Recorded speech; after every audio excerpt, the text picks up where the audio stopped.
The Charlie Kirk murder case has rocked America to its core. A prominent conservative leader, the founder of Turning Point USA, whose voice reached millions, was gunned down in a shocking act of violence. His sudden death didn't just devastate his family and supporters, it unleashed a firestorm that's still raging, from social media platforms to cable news. On September 10, 2025, Charlie Kirk was killed in a shooting at Utah Valley University. The incident didn't just spark grief, it ignited a whirlwind of speculation, conspiracies, and viral moments that have kept the nation hooked. Every day brings new revelations, new names, and new twists, turning this case into a saga that refuses to fade. At the heart of it all is a single moment, a hug, that transformed Charlie's death from a tragic crime into a cultural phenomenon. A fleeting embrace between Vice President J.D. Vance and Charlie's widow, Erika Kirk, captured on camera became one of the most viral clips of the year. Was it just a moment of shared grief, or something more? Why are people linking it to Charlie's murder? And why do some believe it's part of a larger conspiracy? If you want justice for Charlie Kirk, read this story to the end and drop #JusticeForCharlieKirk in the comments. First, I'll walk you through what happened after Charlie's death, then dive into that infamous hug that set the internet ablaze, and finally tackle the burning questions that make this case so mystifying. On September 10, 2025, Charlie Kirk was speaking at a Turning Point USA event at Utah Valley University when he was fatally shot. The suspect, 22-year-old Tyler Robinson, was arrested and charged with aggravated murder. According to police, Tyler fired at Charlie and then attempted to turn the gun on himself. But as soon as the news broke, questions erupted. Was Tyler acting alone, or was this part of a bigger plan? Was it the impulsive act of an angry young man, or a calculated political hit?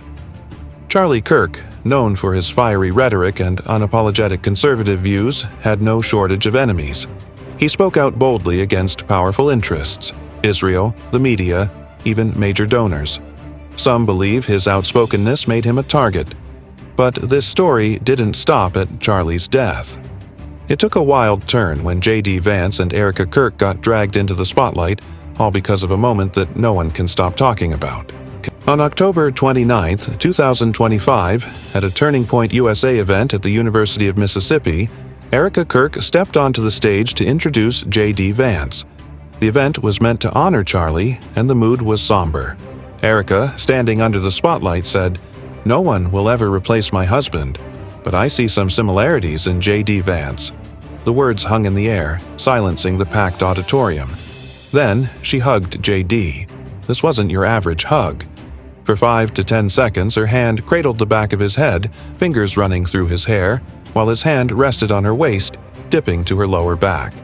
The cameras caught every second and the clip exploded online. TikTok, X, YouTube, it was everywhere. People dissected it frame by frame. Some called it a heartfelt moment between friends united in grief. But most saw something else. That's the kind of hug you give your partner, not a colleague, one TikTok user wrote, racking up 3 million views. If a married man hugged like that, he'd be sleeping on the couch, another commented. The question on everyone's mind: what did Usha Vance, J.D.'s wife, who was in the audience, think when she saw it? Usha's silence poured fuel on the fire. She didn't post on social media, didn't give interviews, didn't even offer a cryptic smile. Her lack of reaction became its own story. Some said she was staying quiet to protect her kids. Others speculated she was planning a divorce. A few insisted she was just trying to keep the family image intact amid the chaos. But that hug didn't just put J.D. and Erika under scrutiny. It dragged Charlie's murder back into the headlines. People started asking, was there a deeper connection between Erika and J.D.? Was the hug more than just emotional? And the biggest question of all, was it somehow tied to Charlie's death? Erika Kirk, who took over as CEO of Turning Point USA after Charlie's death, became the eye of the storm. She vanished from the public for a few weeks after the murder, but when she returned, she did so with a vengeance. People expected her to be broken, drowning in grief. Instead, Erika stepped onto the stage with confidence. Her smile, her outfits, those leather pants became a meme, and her polished delivery stunned everyone. Some praised her strength, calling her a true leader carrying on her husband's mission. Others dubbed it pain marketing. An X post with 2 million views read, "3 weeks after Charlie's death, she's smiling on magazine covers?" That's not grief. That's branding. Erika fired back with a lengthy post. There's no one path to grief. Some days you break down. Some days you find purpose in your child's smile. Her supporters rallied behind her, but critics called it scripted, straight out of a PR playbook. Meanwhile, J.D. Vance found himself caught in the crossfire. At the same event, he'd spoken about Usha, saying, "She comes with me to church most Sundays. I hope one day she feels the same faith I do in the Christian gospel." At the time, it seemed like a harmless comment, but after the hug went viral, it was weaponized. People wondered, is J.D. unhappy in his marriage? Are his and Usha's differing religious beliefs, his Catholicism, her Hindu background, causing tension? And could Erika, with her strong Christian values mirroring Charlie's, be the power partner J.D.'s looking for? Social media ran wild with the theory. One YouTuber, with 8.5 million views, claimed J.D. was prepping for a 2028 presidential run and using Erika's steadfast grace to soften his image. Old videos resurfaced, like one from a 2023 faith workshop where Erika tells J.D., "You remind me so much of my husband." Back then, it was a light-hearted quip. Now, it's being called a clue. But the story didn't stay confined to hugs and emotions. Candace Owens turned it into a full-blown conspiracy. Known for her no-holds-barred style, Candace used her podcast and live streams to call Charlie's death a setup. She claimed to have leaked documents and text messages proving powerful donors and political forces were behind it. According to her, Charlie refused to ditch Tucker Carlson when a major donor demanded it. She read out a supposed text from Charlie. "I'd rather lose money than lose my principles."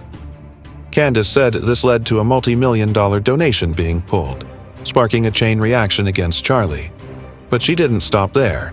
She called Tyler Robinson a patsy, insisting he never confessed, wasn't suicidal, and wasn't even on the Utah Valley University campus that day. Even wilder, J.D. Vance's campaign donations spiked that same week. The internet screamed, "Coincidence?" The theory spread like wildfire, but when fact-checked, it fell apart.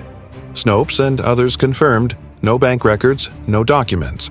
The rumors started on foreign Facebook pages with AI-generated leaks. Erika did have fundraisers, like one from Tucker Carlson's group that raised over $1 million for Charlie's family and legacy. But the $350,000 story. Pure fiction. Erika remained the lightning rod. Every move, post, and smile was scrutinized. After Charlie's death, she shared Bible verses about peace and rest. 3 weeks later, her tone shifted to rebirth, divine mission, new beginnings.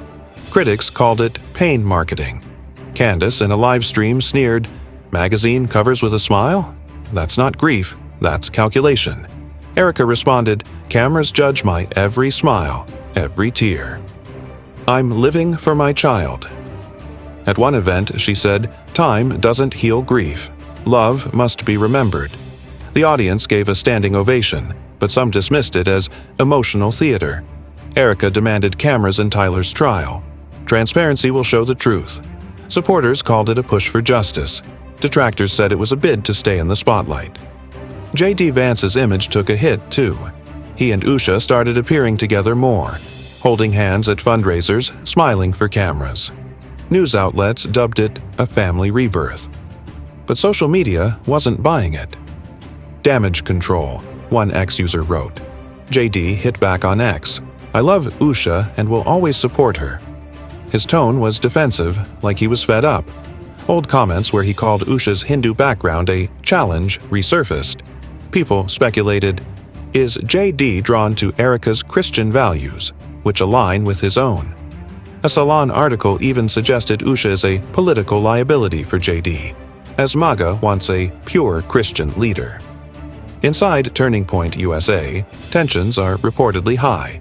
Insiders say Erika is viewed two ways: a grieving widow preserving her husband's mission, or a power player stepping into the political arena. She's held meetings, some with J.D.'s advisors present. X users call it a political repositioning, theory, suggesting JD and Erika are crafting a joint image of faith, family, and tradition. Their recent speeches use similar phrases: family revival, women of grace. But is this a conspiracy, or just two people sharing a cause? The biggest question: is the hug tied to Charlie's murder? Some believe Erika and JD's connection predates Charlie's death. That 2023 video where Erika calls JD husband-like is on repeat, captioned, "She said it before, and no one noticed." But there's no hard evidence. Candace's viral line, "If Erika's so innocent, why does she always seem to know what's coming?" stoked more suspicion. Stoked Erika's response? A post. Peace can't be stolen when your heart is anchored in truth. Fans called it philosophical. Critics, coldly confident. This case has exposed the raw nerve of American politics, faith, and social media's power. A 10-second clip turned millions into judges, writers, and directors.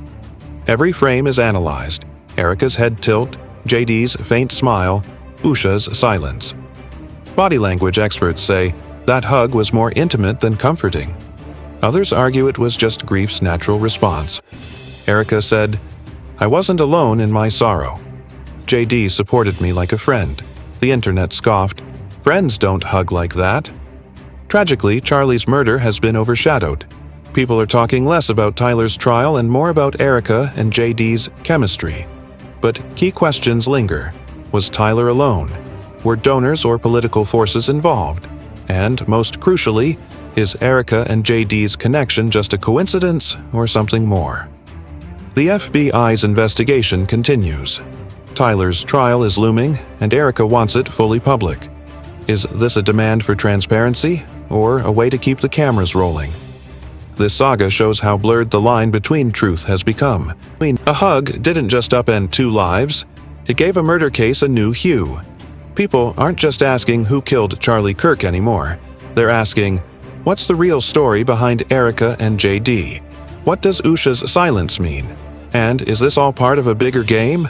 What do you think? Was this just an emotional moment? Or is there a conspiracy lurking?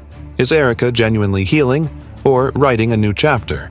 And JD, is he saving his image, or gearing up for 2028? Share your thoughts in the comments. Every angle tells a story. And if you believe Charlie Kirk deserves justice, don't forget to write #Justice for Charlie Kirk.